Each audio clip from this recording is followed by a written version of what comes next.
Bonjour à toutes et tous. On va s'entraîner à compléter un cadencier juste après cette petite intro.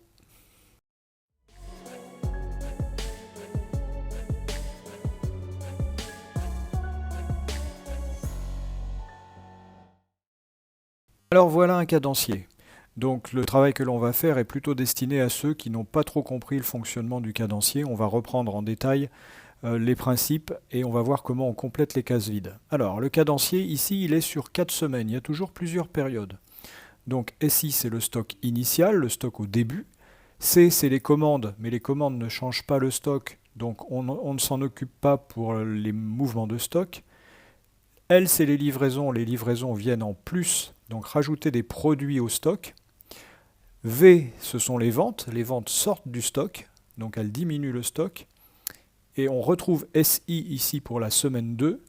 Donc le stock initial de la semaine 2, c'est ce qui reste après avoir étudié la semaine 1. Donc là, par exemple, on commence la semaine 2 avec 6 produits. Le stock final de la période, c'est ce qui reste à la fin des 4 semaines.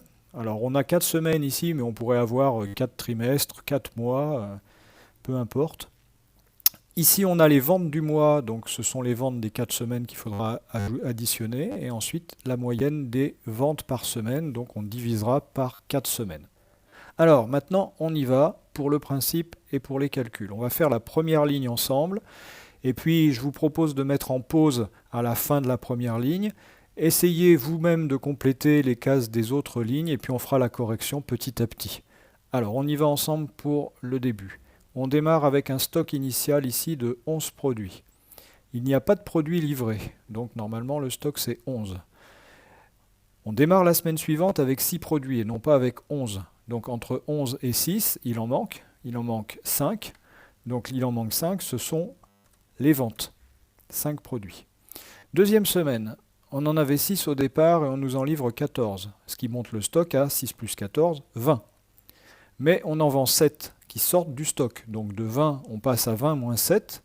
20 moins 7, ça fait 13. On démarre donc avec 13 la semaine 3. On n'a aucune livraison, donc le stock est à 13. Mais on doit sortir 5 produits de ce stock qui sont des ventes. 13 moins 5. On démarrera la semaine suivante avec 8 produits. 8 produits en début de semaine et 12 livrés. Le stock monte à 20, 8 plus 12.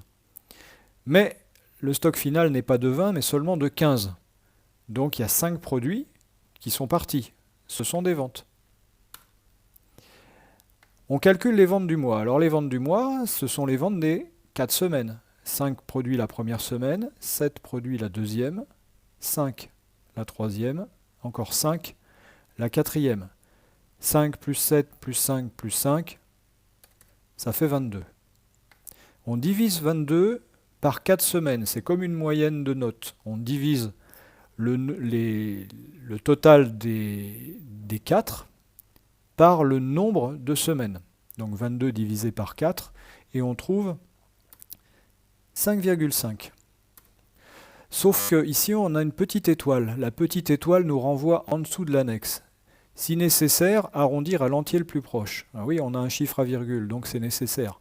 Donc ce chiffre n'est pas le bon. Il faut arrondir à l'entier le plus proche. L'entier le plus proche de 5,5, c'est 6. Donc la moyenne de la semaine, c'est 6 ventes par semaine en moyenne. Alors ce que je vous propose, c'est de mettre cette vidéo en pause et d'essayer de faire par vous-même les 3 cases manquantes ici et puis les 2 autres qui sont là. Donc mettez en pause et tout de suite après vous reprenez la lecture et on corrige. Alors on y va pour la correction. La première semaine, il n'y a rien à faire. La deuxième semaine, 14 plus 2, le stock est à 16, mais il n'en reste que 9. Donc on en a vendu 7. Troisième semaine, on démarre à 9. Attention, on ne tient pas compte des commandes. Ce qui compte, c'est les livraisons qui sont rentrées en stock. Donc 9 plus 11, ça fait 20 produits en stock. Mais il y en a 3 qui sortent du stock pour les ventes. Il en reste donc 17. 17 produits en début de semaine plus 1 livré, ça fait 18. Mais il n'en reste que 9. Donc de 18, on passe à 9. Il en manque 9. Ce sont des ventes. On additionne les ventes de la semaine. 3 plus 7 plus 3 plus 9. Ça fait 25 produits. 25 divisé par 4 semaines pour avoir la moyenne, ça fait 6,25. Mais il faut arrondir à l'entier le plus proche. 6,25, c'est plus près de 6. Donc là encore, en moyenne, 6 ventes par semaine. On va faire la suite. Vous pouvez mettre en pause si vous voulez faire la suite. Et on corrige dans la foulée. Alors, correction de la troisième ligne. 19 produits au départ, 21 livrés, ça en fait 40. Mais il en reste 28, donc on en a vendu 12. 28 plus 5, ça fait 33. Mais on en vend 15, donc 33 moins 15, il en reste 18.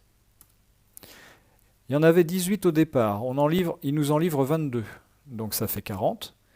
40 moins 7 qui sortent du stock à cause des ventes, il en reste 33. 33 plus 4 de livrés, ça fait 37. 37 moins 10 de vendus. 37 moins 10, il en reste 27 en stock final. On additionne les ventes. 12 plus 15 plus 7 plus 10, on trouve 44. 44 divisé par 4, ça tombe juste, ça fait 11. Alors la dernière. Cette case-là est un petit peu plus compliquée, on ne connaît pas le stock initial. Alors le stock initial, combien il en faut au départ pour pouvoir en vendre 11 et pour qu'il en reste 19 ? Déjà, il en faut 11 pour les ventes et 19 pour le stock de la semaine suivante. Donc 11 plus 19. 30 produits. Comme il n'y a pas eu de livraison, on n'a pas modifié ce chiffre. On vérifie. 30 plus 0, ça fait 30 produits en stock, moins 11 de vendus, ça fait bien 19, donc ça marche. L'avantage avec le cadencier, c'est que quand on met des chiffres, on peut se vérifier en refaisant le calcul. Alors, il nous faut maintenant le stock initial ici. Donc on recommence, toujours le même principe. 19 au départ, plus 21, attention, il faut prendre les livraisons et pas les commandes. 19 plus 21, ça fait 40. Donc 40 moins les 8 qui sont vendus, il en reste 32. 32 plus 3, ça fait 37. Moins 12 de vendus, il en reste 23. Alors là, par contre, on ne connaît pas les livraisons. Il ne faut pas s'occuper des commandes. Si ça se trouve, les 21 de commandes, il n'y a pas 21 livraisons. Alors, qu'est-ce qu'il faut se dire? Si on n'a aucune livraison, on a un stock initial de 23 et on en vend 16. 23 moins 16, ça veut dire que normalement, il devrait ici en rester 7. Et il en reste 28. Donc il y a eu des livraisons. Comment on fait pour passer de 7 à 28 ? De 7 à 28, 28 moins 7, il y a 21. Ça veut dire qu'en fait, on nous en a livré 21. Alors on vérifie. 23 plus 21, ça fait 44. 44 moins 16 de vendus, ça fait bien 28. On additionne les ventes comme toujours. Ici, on trouve 47. Et on divise par 4. On trouve 11,75, donc 11,7. Le virgule 7, ça nous fait arrondir à 12. Et voilà. À vous maintenant d'essayer de faire des cadenciers par vous-même. À bientôt.